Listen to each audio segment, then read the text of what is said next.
السلام عليكم ورحمة الله وبركاته. بسم الله الرحمن الرحيم. الحمد لله رب العالمين، والصلاة والسلام على حضرة سيدنا ومولانا محمد وعلى آله وأصحابه أجمعين.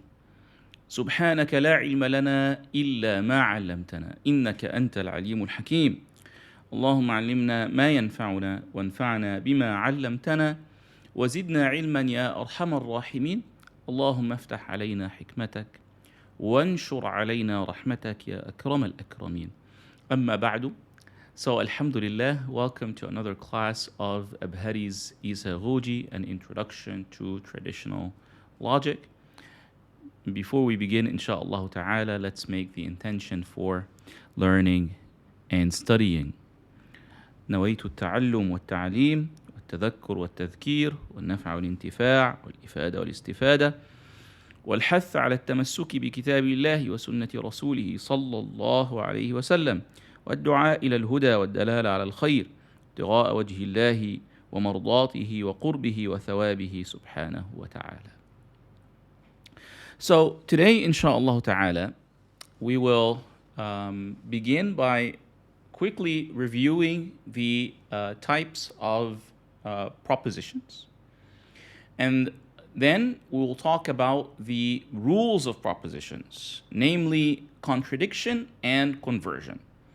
And the rules of propositions are also known as methods of direct reasoning. Right? Methods of direct reasoning. طيب.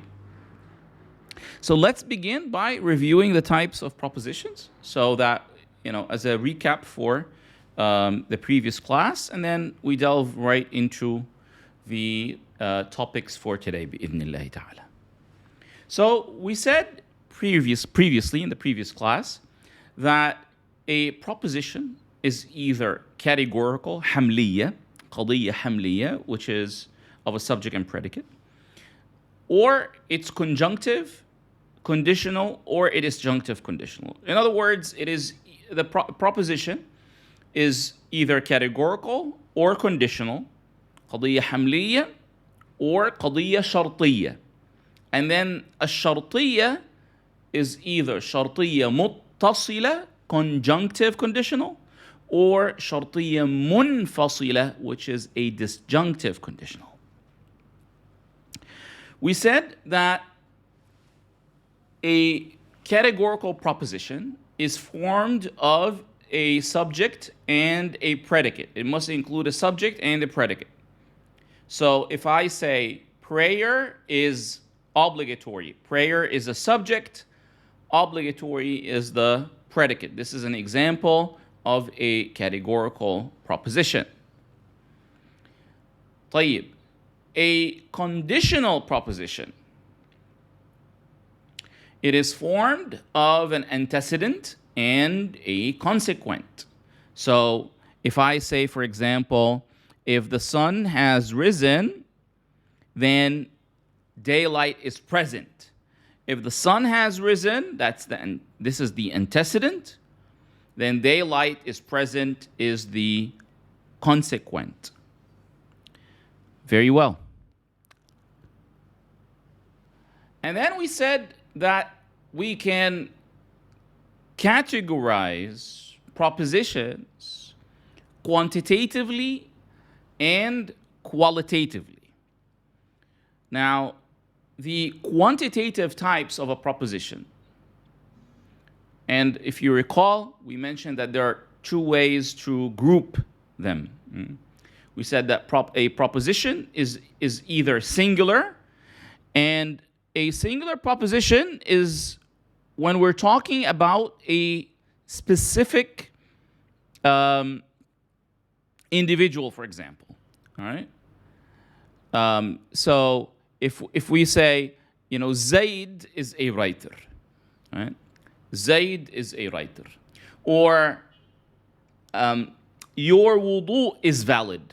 This is a singular proposition, right? Because I'm talking about a specific wudu. Right? someone came up to you and asked you about, how they performed wudu, and then you tell them your wudu is valid. So obviously this is a categorical proposition formed of a subject and predicate. But the quantitative description of this proposition is that it's a singular proposition, right? Because it speaks about a specific case and a specific individual, right? طيب. Or it's determinate. Pardon me. And the determinate proposition is either universal or particular, right? So if I say every human being, every human has a potential for scholarship, right? So this is a universal proposition. But if I say some humans are inclined for scholarship, that is a particular proposition. In the particular proposition, we are not speaking about specific individuals. So come again to the singular proposition. If I say Zaid, Khalid, Aisha, and Sarah are writers, that is still singular. That's not a particular. Because I'm speaking about specific individuals. Right? طيب. And then the indeterminate, which is like, the very first example that I mentioned, prayer is obligatory. That is indeterminate. Because it doesn't state a universality nor a particularity. Right?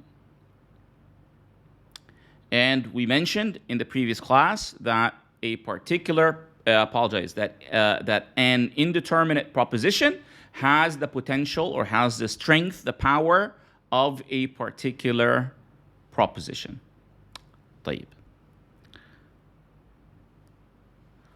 So we said that, ultimately we can group the quantitative categories of a proposition to the following four. It is either singular, universal, particular, or indeterminate. And we also mentioned that the four determinates, right, are the ones used in sciences, because the qualitative descriptions for a proposition, it is either affirmative or negative. So multiplying affirmative and negative, which is 2, multiplied by 2, universal and particular, you get 4. So these are the four determinates, or al-mahsurat al-arba'. The affirmative universal, the negative universal, affirmative particular, and negative particular. And then we said, in terms of the conjunctive conditional, we said that a conjunctive conditional is either necessary or coincidental, and it is the necessary conjunctive conditional is the one that is used in sciences. Again, like if the sun has risen, then daylight is present. But if I say, if Khalid is in school, then Amr must be at work. Or if Khalid is in school, then Amr is at work. Then, this is a coincidental. All right? This is a coincidental conjunctive conditional. Mm-hmm. The point here, that the point of difference between them is the relationship between the antecedent and the consequent.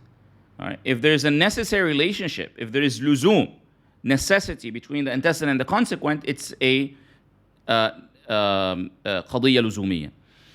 Otherwise, it's a necessary conjunctive conditional. Otherwise, if there's no necessity, if there's no luzum between the two, then it becomes coincidental, and the coincidental is not used in sciences. Because look, when the relationship between the antecedent and the consequent is coincidental, we cannot really derive from it. It wouldn't really yield a conclusion. We cannot drive conclusions out of it. All right? There must be a luzum, a necessity between the antecedent and the consequent, so we can derive conclusions out of it. All right? طيب. And then, last but not least, we spoke about the disjunctive conditional and the three sorts of a disjunctive conditional: مانعة جمع وخلو, and مانعة جمع فقط, and مانعة خلو فقط. A disjunctive conditional is either mutually exclusive and totally exhaustive, or it is mutually exclusive only, or it is totally exhaustive only. Right? طيب.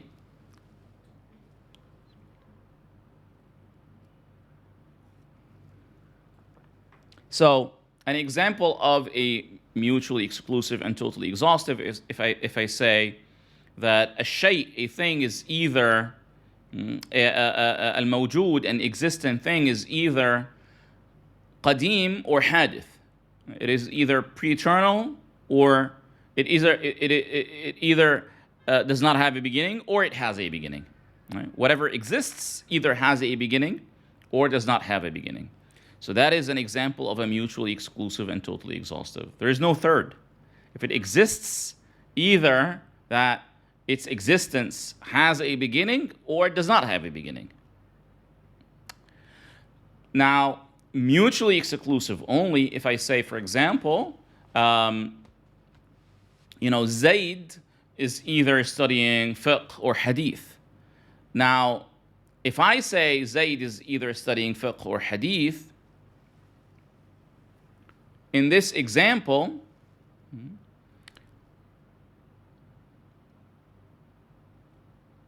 Zayd could be studying fiqh, or he could be studying, or let's make so the example would not confuse you. If I say, for example, Zayd is either in fiqh class or hadith class. Now he cannot be in both.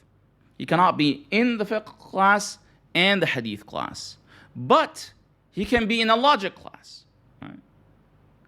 He can be in neither of them. All right. So this is mutually exclusive only, meaning the two or the three, whatever, cannot occur together. All right?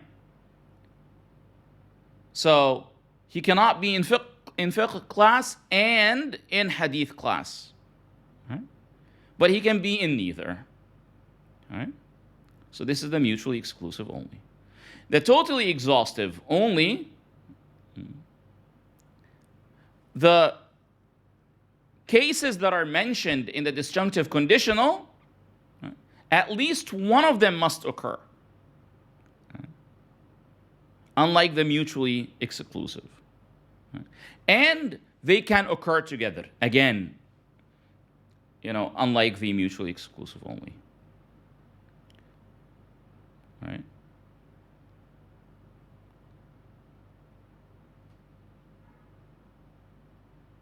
So, if I say a pious person, right? If we say, for example, a pious person, you can either benefit from their state or their speech or their actions. Right? So a pious person would benefit you by their state, speech, or actions. Now, it could be that they would benefit you by their state only, or by their state and speech. or by their state, speech, and action, or and so on. All right. Could it be neither? Could it be none? Apologize? No. All right. Does it have to be one? Yes. Okay. So this is the example of the totally exhaustive, the disjunctive conditional that is totally exhaustive only. Now we move to the main topic for today. So that was just a recap, an overview of what we covered in the previous class. Now we move to the rules of propositions, or what is known as direct reasoning, as the shuyukh of, or the mashayikh of our mashayikh, the shuyukh of our mashayikh used to call it. They used to call it al-istidlal al-mubashir, direct reasoning. As the Maulana Shaykh Awadullah Hijazi, who was the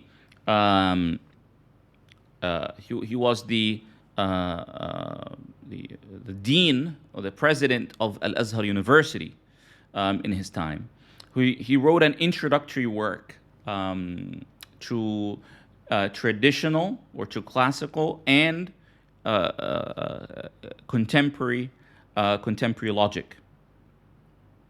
Right? So in his work, he described the rules of propositions as methods of direct reasoning. Right? Al-istidlal al-mubashir. Why did he call it so? Right?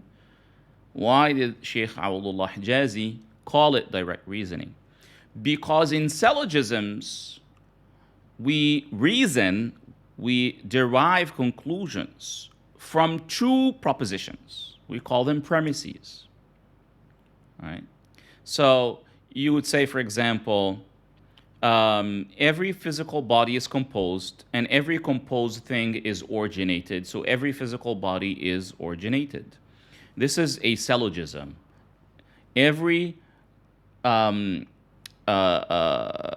physical body is composed. This is a proposition, right? A premise. And every composed thing is originated. This is another. So we derive the conclusion, which is every physical body is originated, from two propositions. So it's indirect, not from only one, right? But here we can derive knowledge.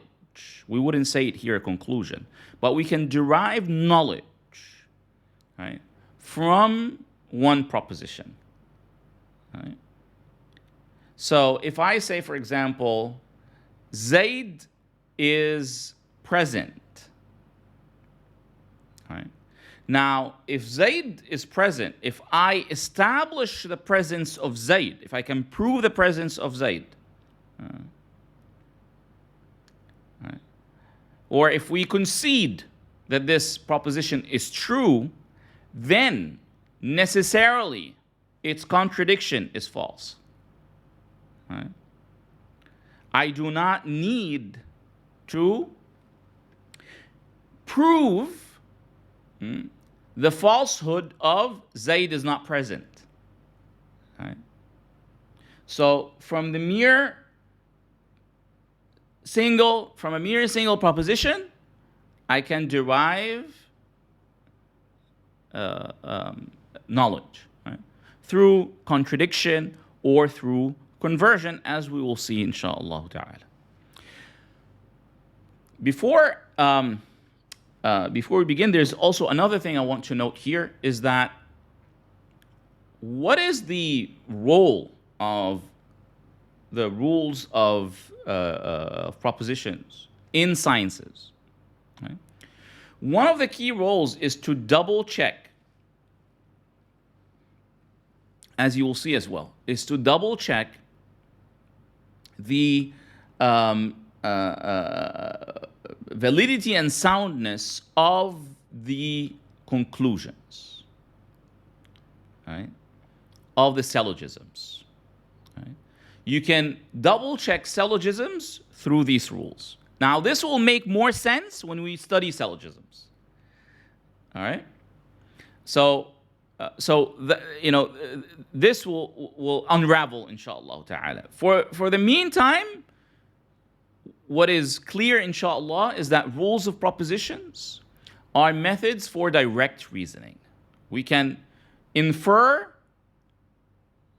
from a proposition its contradiction or its converse. All right, if we apply the conversion. Okay? Beyond this, we apply these methods in double checking and in reviewing the soundness of syllogisms. طيب. So here Al-Imam Al-Abhari, the author of the primer, he speaks about contradiction and conversion of the rules of propositions. So he says, he begins by the contradiction, and he says, التناقض هو اختلاف القضيتين بالإيجاب والسلب حيث يقتضي لذاته أن تكون إحداهما صادقة والأخرى كاذبة كقولنا زيد كاتب زيد ليس بكاتب. So he says contradiction, it is the difference of two propositions in affirmation or negation, such that in and of itself one of the two must be true and the other must be false. Like our statement, Zayd is a writer, Zayd is not a writer. Right? Zayd cannot be a writer and not a writer at the same time, same place, same Zayd, and so on. We'll talk about these conditions, inshallah. So, a contradiction, we have two propositions. One is affirmative and the other is negative. And the difference between them is such that in and of itself, one must be true and the other one must be false. You might say, well, Shaykh Ahmed, you just mentioned now we have two propositions. Well, because you derive one from the other. If you begin with Zayd is a writer and you want its contradiction. Now, Zayd is a writer. Is it affirmative or negative? It's affirmative. So its contradiction must be negative. Zayd is not a writer. All right? طيب. Now, for a contradiction to actually be a contradiction, to actualize a contradiction, to make sure that a contradiction does in fact exist, there must be a correspondence of the contradicting propositions. There must be and we must establish, or we must verify a correspondence between the two contradicting propositions. How do we do that? Right? By making sure that the two propositions, the two contradicting propositions, correspond in the following perspectives.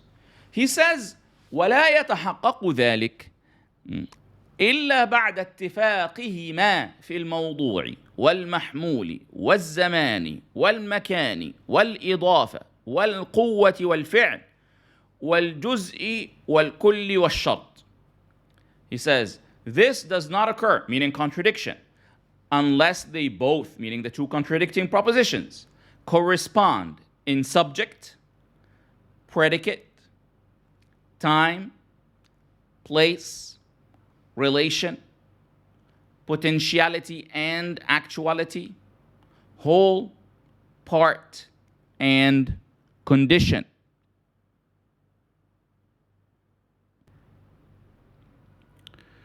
So let's take examples for each of these. We have 8 perspectives.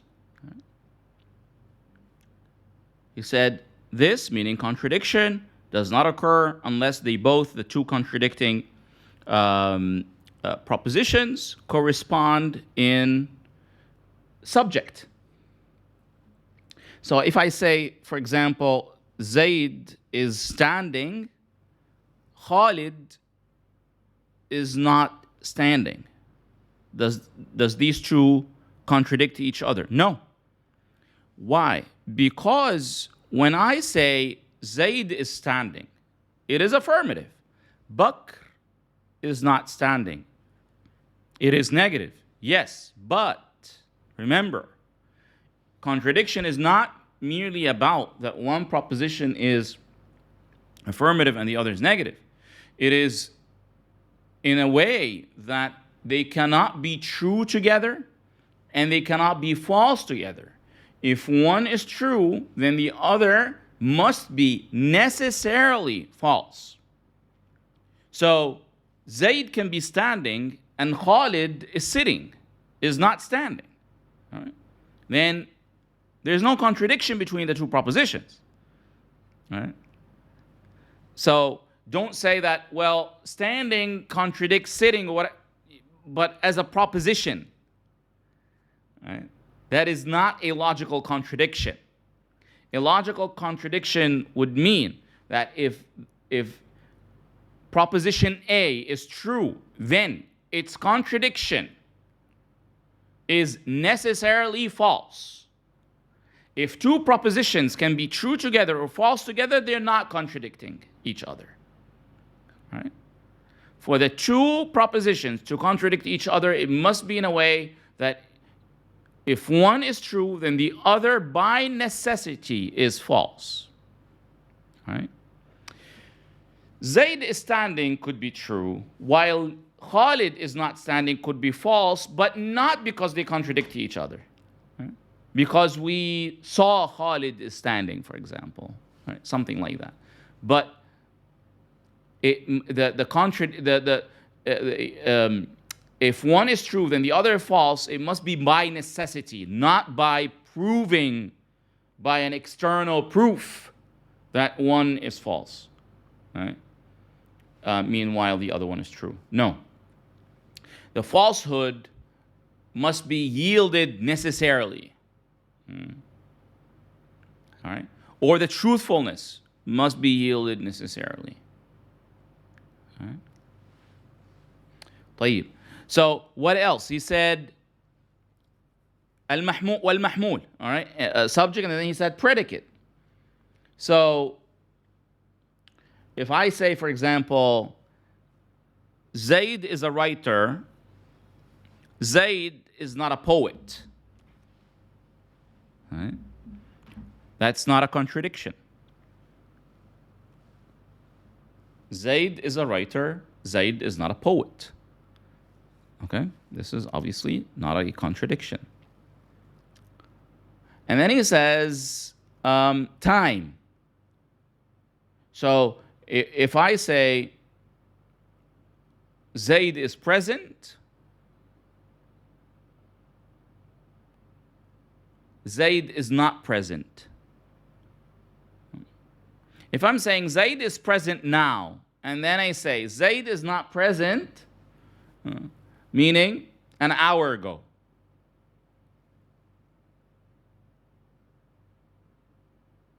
Or let me provide a clearer example. If I say Zaid comes to school, Zaid does not come to school. But when I say Zaid comes to school, I mean in the afternoon. And when I say Zaid does not come to school, I mean early in the morning. They do not contradict. Right? They would only contradict if I'm speaking in both propositions about the same about the same time, if they correspond in time. If I say Zaid comes to school early in the morning, Zaid does not come to school early in the morning. This is a logical contradiction, right? Because if one is true, then the other one is necessarily false. طيب. And then place, المكان.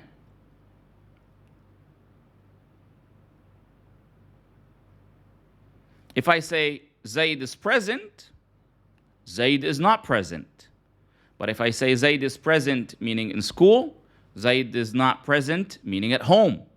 This is not a contradiction, because the two propositions do not correspond in the perspective of place.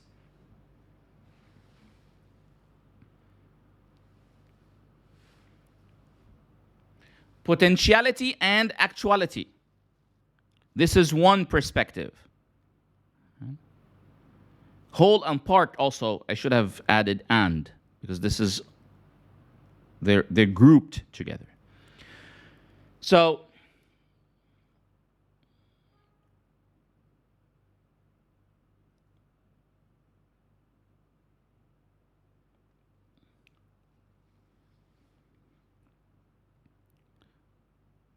if I say, for example, Zaid is a scholar, Zaid is not a scholar. Right? And when I say Zaid is a scholar, meaning he has the potential for scholarship, right? Or the inclination for scholarship. And if I say Zaid is not a scholar, meaning his scholarship is not actualized yet, this is not a contradiction. A contradiction if I say Zaid has the potential for scholarship, Zaid does not have the potential for scholarship. Or Zaid is an actual scholar, Zaid is not an actual scholar. All right? So potentiality and actuality. If we're talking one proposition from the perspective of potentiality, then the contradicting proposition should be also from the perspective of potentiality. If from the perspective from actuality, then the contradicting proposition should also correspond in that. And then whole and part. Whole and part. If I say, for example, if I say, this book is outdated, and someone else says, no, it is not outdated, we would not be contradicting each other unless, in a way that if one is true, the other one is false, unless we're talking, unless there is a correspondence of whole and part. Because if I say, this book is outdated, if I'm speaking about the majority, but not the entire book, and the other person says, no, it is not, because the other person is referring to the entirety. So it is not entirely outdated. Right? So that is not a contradiction. Right? When would it be a contradiction? If I'm saying this book is entirely outdated, and the other person is saying this book is not entirely outdated, then that would be a contradiction. Right? Last but not least, a shart, and it says, and condition. So if someone says,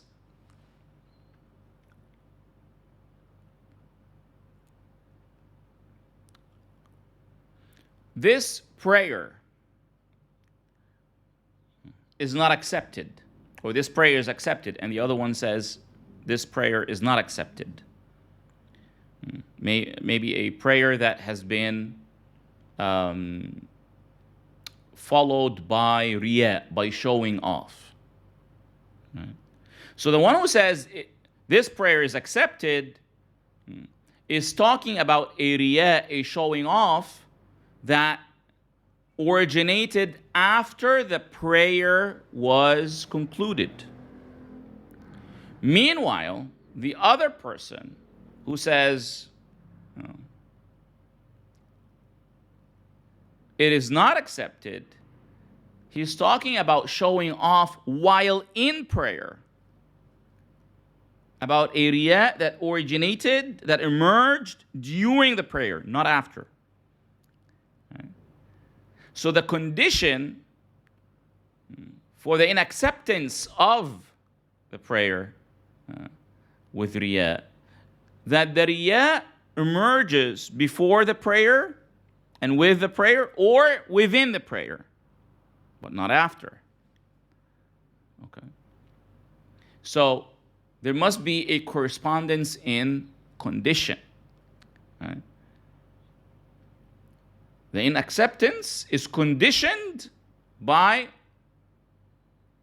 a certain condition. That riya is present with the intention of prayer, or that riya emerges during the prayer. But then if riya comes after the prayer, that would not affect the already accepted prayer. Right? And the details of these and the nuances between them is in Ihya Ulumuddin and Al-Arba'in fi Usul al-Din, both by Sayyidina al-Imam Hujjat al-Islam Abu Hamid Al-Ghazali radiyallahu ta'ala. So the point is, for two propositions to contradict, there must be a correspondence in condition. If the predication, or if the establishing the predicate for the subject is conditioned by something, then there must be a correspondence in condition for the two propositions to contradict. Okay? طيب. So these are 8 perspectives in which the two contradicting propositions must correspond in. Subject, number 1, subject. 2, predicate. 3, time. 4, place. 5, relation. 6, potentiality and actuality. 7, whole and part. 8, condition. These are 8 perspectives. طيب.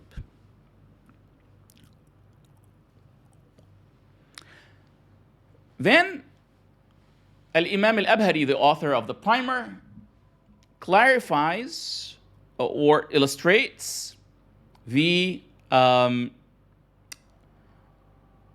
application of the rule of contradiction to the determinate propositions.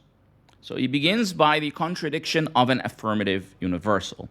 He says, رحمه الله ونفعنا به وبعلومه في الدارين آمين فنقيض الموجبة الكلية إنما هي السالبة الجزئية كقولنا كل إنسان حيوان وبعض الإنسان ليس بحيوان.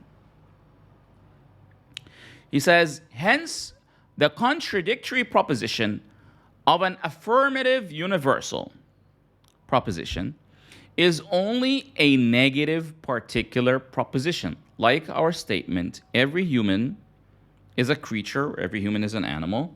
Some humans are not creatures, or some humans are not animals. طيب.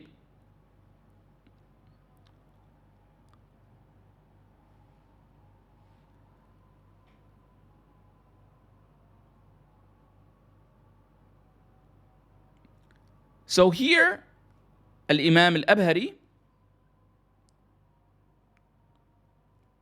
he speaks about the contradiction of an affirmative universal. Now you might say, why did Al-Imam Al-Abhari say فنقيض الموجبة الكلية إنما هي السالبة الكلية? The contradictory proposition of an affirmative universal proposition is only a negative particular proposition. Now, remember, the key issue for two propositions to contradict, they must be in a way that if one is true, the other one must necessarily be false. طيب. If I say every human is an animal, and I say every human is not an animal, do they contradict? Yes. So here we have two contradicting propositions, an affirmative universal and a negative universal. But the author says the contradictory proposition of an affirmative universal proposition is only a negative particular proposition. Why did he say that? Well, because there are cases in which two universal propositions, one is affirmative, the other is negative, and both together are false.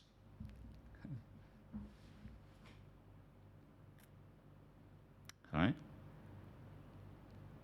So remember the rules of contradiction, or the rule of contradiction is about necessity. Right? So if we take this example, every human is a writer. Now, is this true or false? False. Right? And I say every human is not a writer. That is also false. So the two are false together. Right? The two are false together. So this is why he said that the contradiction of an affirmative universal is a negative particular. And vice versa, by the way. A negative universal, the contradiction of it is an affirmative particular. Okay? طيب.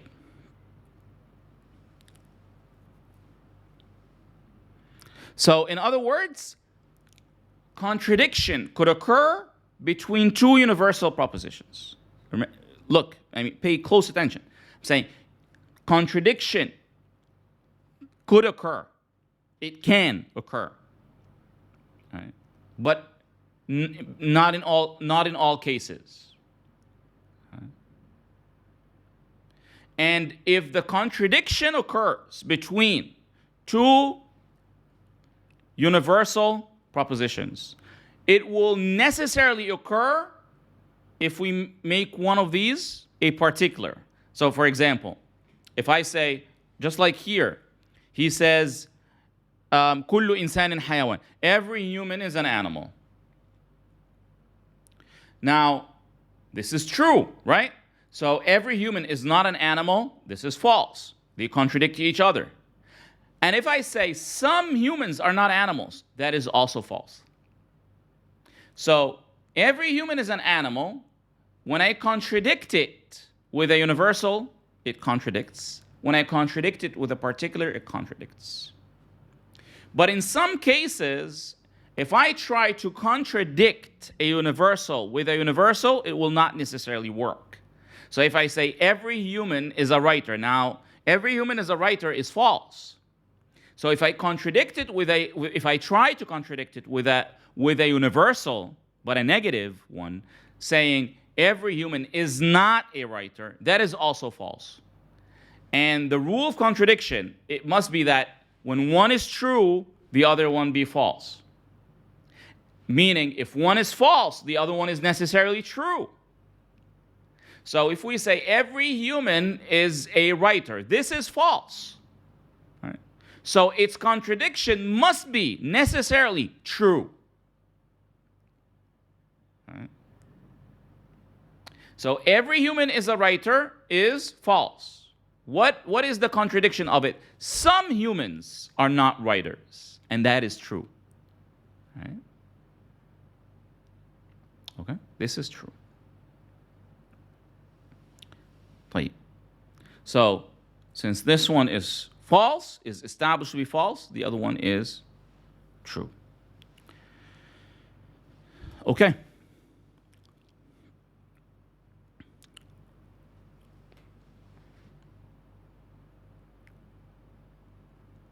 Then he says, وَنَقِيضُ السَّالِبَةِ الْكُلِّيَّةِ إنما هي الموجبة الجزئية. كقولنا لا شيء من الإنسان بحيوان وبعض الإنسان حيوان. The contradictory proposition of a negative universal proposition is only an affirmative particular proposition, the opposite.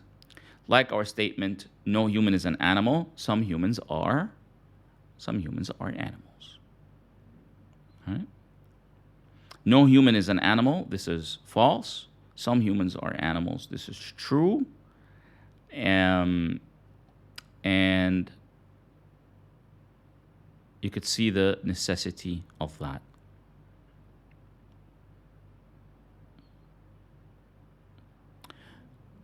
Now, one might say, wait a second, you say some humans are animals. How is this true? Well, if I say every human is an animal, doesn't that make some humans to be animals? Right? So, in logic, when we say some, we don't mean only some. Right?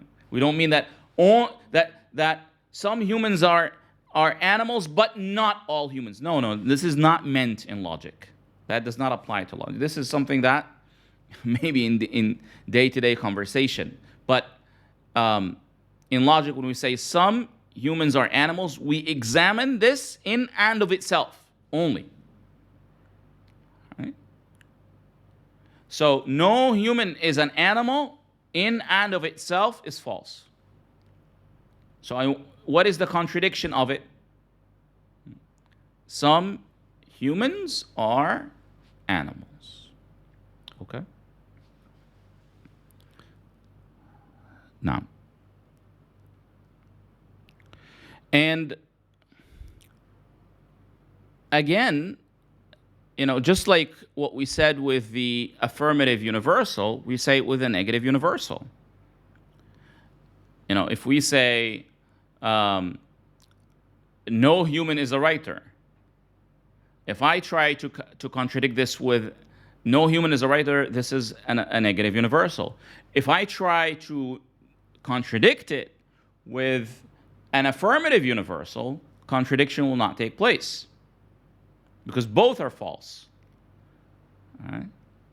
If I say no human is a writer, this is false. Every human is a writer, this is also false. But if I say no human is a writer, this is false, while some humans are writers, is true. Okay.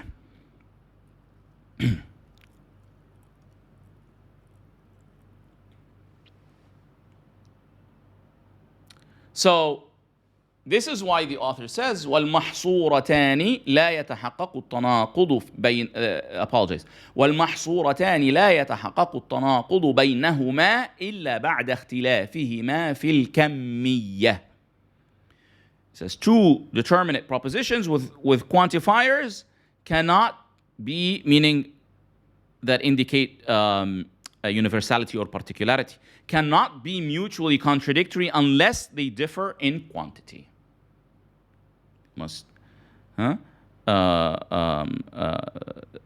So they must differ in quantity. If one is universal, the other has to be particular. Right? And we know already that if one is affirmative, the other one must be negative. Okay. Why? It says لأن الكليتين قد تكذبان. Just like what we said now, or just a little earlier. كقولنا كل إنسان كاتب ولا شيء من الإنسان بكاتب. For two universal propositions could be false, like our statement, every human is a writer, no human is a writer.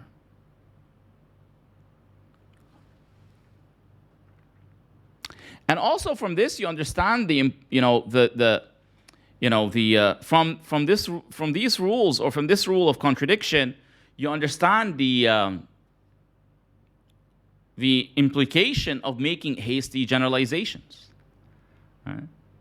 Because a hasty a generalization is basically a universal proposition. So if you make a hasty generalization,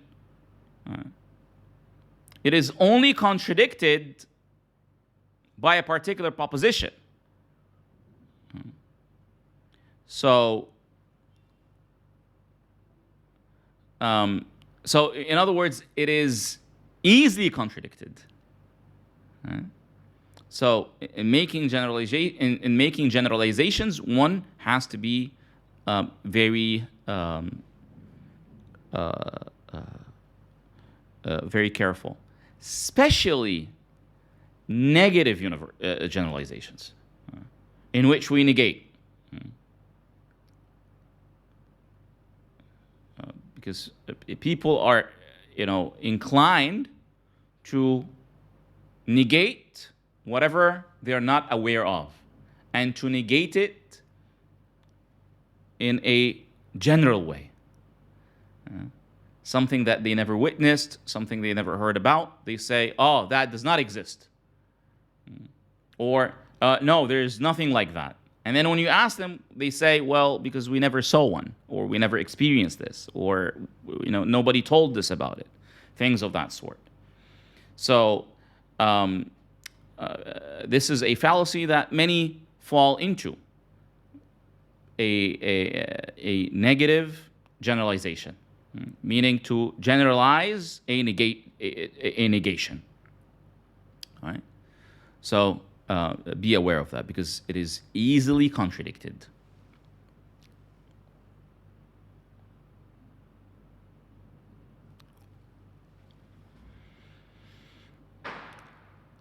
And also, he says, وَالْجُزْئِيَّتَيْنِ قَدْ تَصْدُقَانِ كَقَوْلِنَا بَعْضُ الْإِنسَانِ كَاتِبٌ وَبَعْضُ الْإِنسَانِ لَيْسَ بِكَاتِبٍ. So, if we say that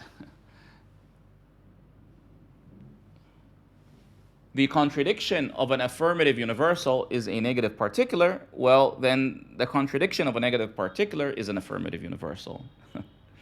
Okay? If we say the contradiction of a negative universal is an affirmative particular, then the contradiction of an affirmative particular is a negative universal. Why isn't it that, the contradiction of an affirmative particular be a negative particular? Because they can be false together, like the example he mentioned here. He says, and two particular propositions could both be true. Apologize. That both they can be that the two particular propositions, they both can be true together. True together. Apologize. He says, and two particular propositions could both be true. So with the universals, we said both can be false together. But here, we said both can be true together.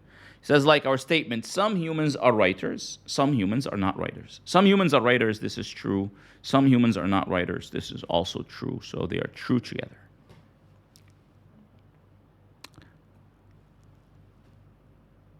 Now,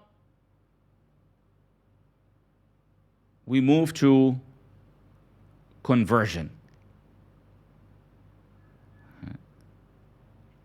We move to conversion. So we're done with the contradiction, and we come to conversion. Now, conversion, simply speaking, is to say the following. In a proposition, we have a subject and predicate. Conversion is to bring the subject in place of the predicate and the predicate in place of the subject. They switch. Right? You switch the subject and the predicate while maintaining the affirmation or the negation of the proposition. If the original is affirmative, then its converse must be affirmative. If the original is negative, then its converse must be negative. And maintaining truthfulness and falsehoodness. All right.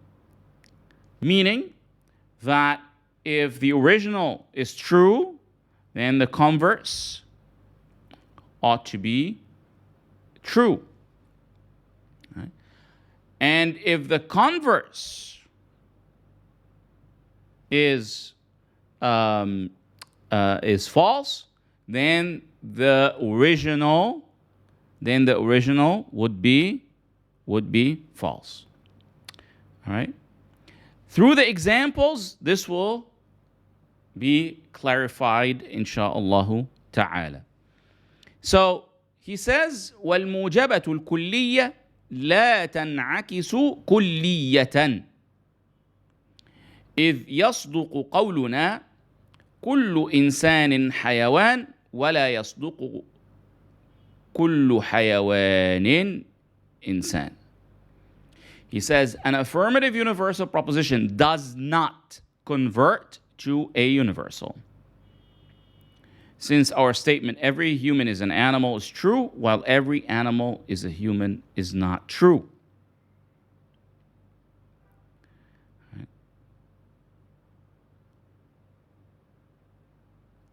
So how would it convert? says بل تنعكس جزئية لأننا إذا قلنا كل إنسان حيوان يصدق بعض الحيوان إنسان. says rather it converts to a particular. Since when we say every human is an animal, the statement or the proposition, some animals are human, is true. So you have a proposition, every human is an animal. You want to convert it.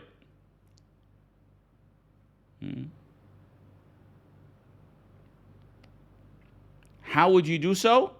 Some animals are human. You could see the subject human became predicate, and the predicate animal became subject. Right? Both are affirmative. However, they cannot be universal while being true. Because if we say every human is an animal, and then we convert it to every animal is human, every animal is human is not true. Meanwhile, every human is an animal is true. All right? So the converse of it, some animals are human. Okay?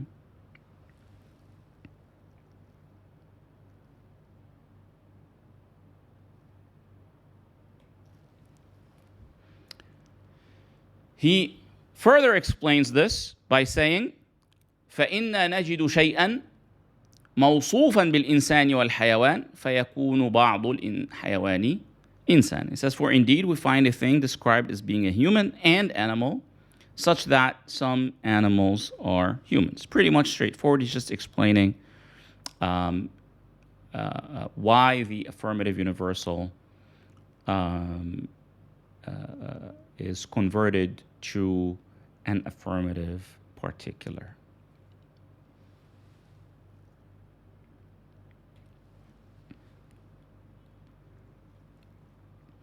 And then he says, وَالْمُوجَبَةُ الْجُزْئِيَّةُ أَيْضًا تَنْعَكِسُ جُزْئِيَّةً بِهَذِهِ الْحُجَّةِ. He says, likewise, an affirmative particular proposition converts to a particular by this proof.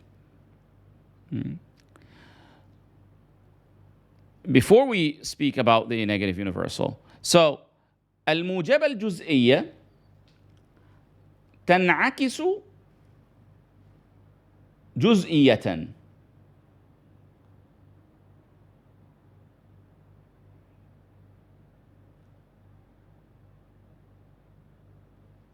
All right? An affirmative particular proposition converts to a particular. So if we say, for example, some animals, or some animal is human.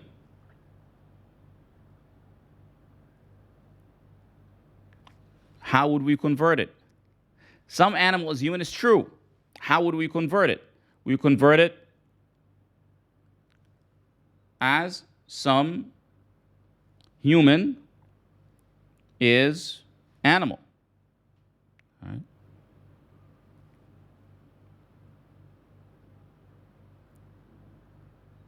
Okay?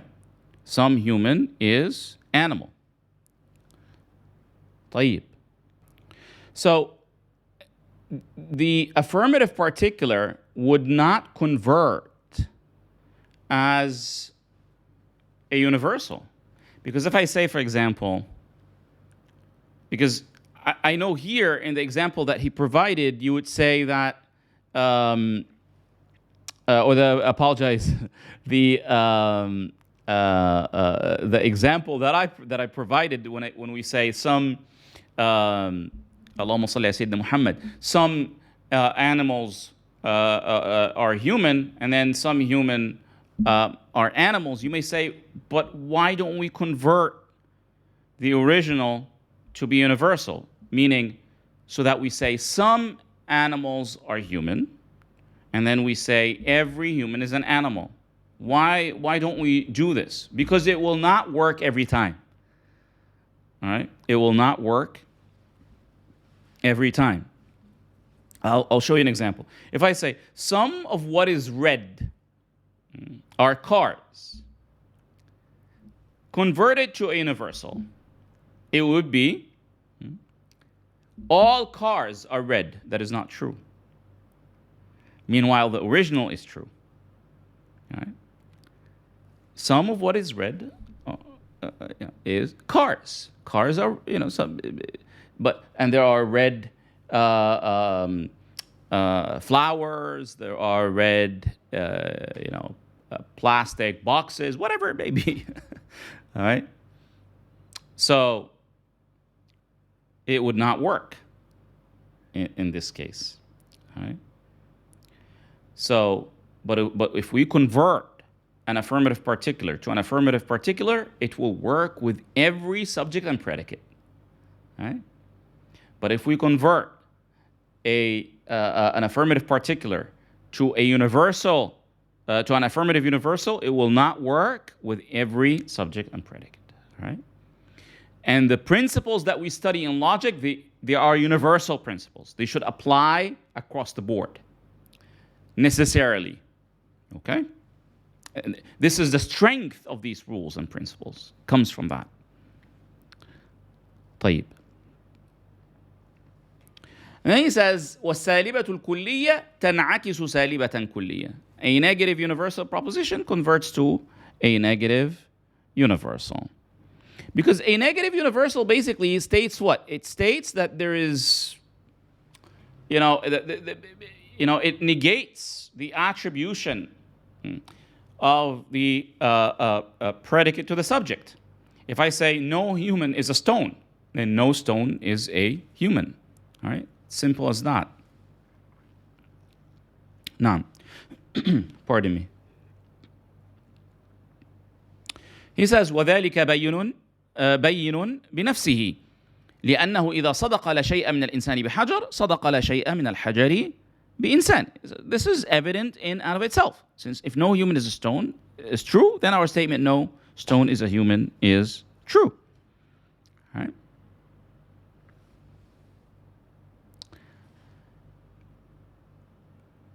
Then be careful with this one. He says والسالبة الجزئية لا عكس لها لزوما فإنه يصدق بعض الحيوان ليس بإنسان ولا يصدق عكسه.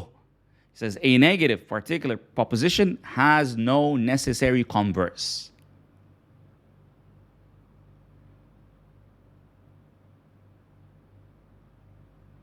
He says some animals, he says for indeed, some animals are not human. What do we do in conversion? We bring the subject in place of the predicate and the predicate in place of the subject. Some animals are not human, it's true. While it's conversion, some humans are not animals, is not true. And if you make it a universal, it will also be not true. So, given that conversion is about switching the place of the subject and predicate, bringing the subject in place of the predicate and the predicate in place of the subject, maintaining the affirmation of the original in the converse or the negation in the original in the converse, maintaining, if we, as we said, if we claim the original to be true, then the converse must be true. If the converse is false, then the original must be false. Right? So, given these conditions for conversion, we find that a negative particular does not have a converse necessarily. Note here, he said, لا عكس لها لزوما, meaning it could work in some cases, but it is not by necessity. Right.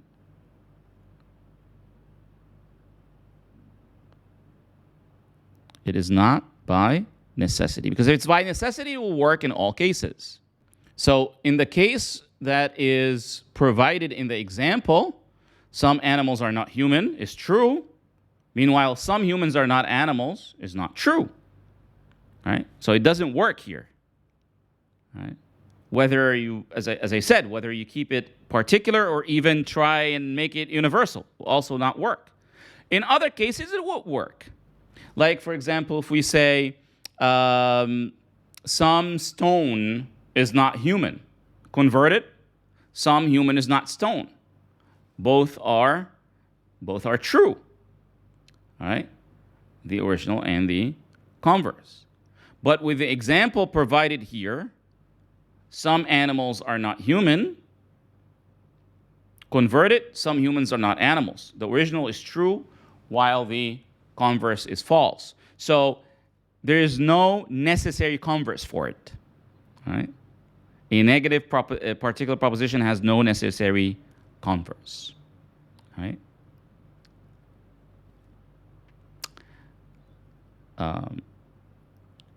And you could see here that this tells us about the efficacy of a negative particular. You know, inshallah, when we speak about the syllogisms and so on and so forth, and also this will unravel, inshallah, as you move through the stages or the levels of studying traditional logic, that of the four determinants, the negative particular proposition is what is, as logicians would say, it's the least noble. Right? So it has the lowest rank, right? In terms of its efficacy in reasoning, in terms of its benefit in reasoning. All right. Very well. So, alhamdulillah, we have reached the conclusion of today's class. If you have any questions, please pose them. And as I usually remind you, the discussion forum is a very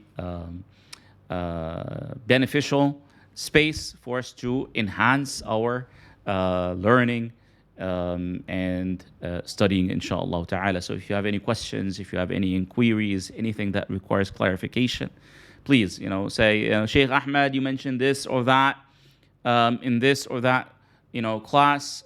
I need clarification for it. Could you provide another example? Could you, I'm confused about this. Or if you want to double check your understanding, say, you said so and so. So I derived or I applied what you said in this example. What do you think of it? So using this and also interacting with your classmates, that would really benefit you, inshallah ta'ala, in all of the sciences, in all of the courses, but especially in logic, because it requires, logic is similar to math in the way you study it. It requires reiteration. It requires that you apply it regularly so that you can, get the hang of it. جزاكم الله تعالى خيرا وبارك الله تعالى فيكم. السلام عليكم ورحمة الله وبركاته. الحمد لله رب العالمين.